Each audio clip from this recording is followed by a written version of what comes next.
The summer season is upon us, and there's plenty to take in around the D.C. region. Over the next few months, we'll take you behind the scenes of some area museums so you can become a tourist for the day.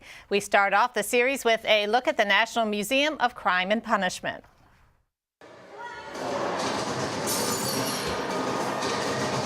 It was 1934, and notorious bank robbers Bonnie and Clyde had just been fatally ambushed in a shootout.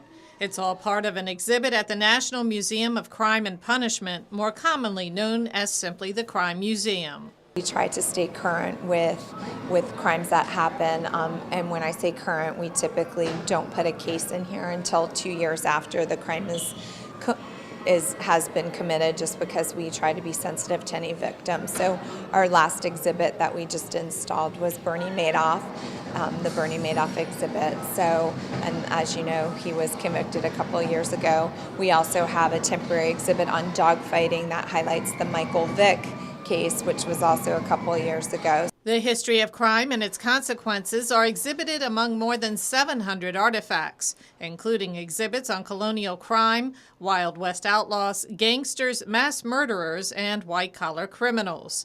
28 interactive stations include safe cracking, suspect lineups, and high-speed police chase simulators. Our most popular, it differentiates between men and women. So men tend to love our mob area, mafia area, and then our simulators. We have 2 simulators that's really used in law enforcement as well as military training. It's a shooting simulator and a driving simulator. And then females tend to love our CSI forensic area as well as the serial killer area. You know, women tend to like the psychological process.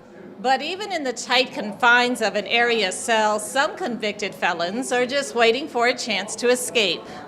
Visitors can try to solve crimes through forensic science, ballistics, blood analysis, fingerprinting, as well as dental and facial reconstruction. A capital punishment room offers a recreation of a guillotine and a lethal injection machine.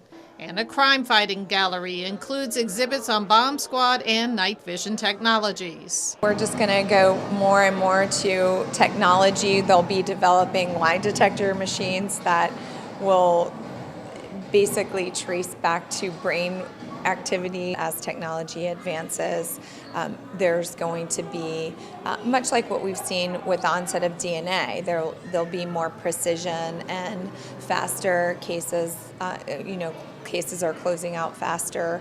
The innocent will be free and the guilty will be found guilty.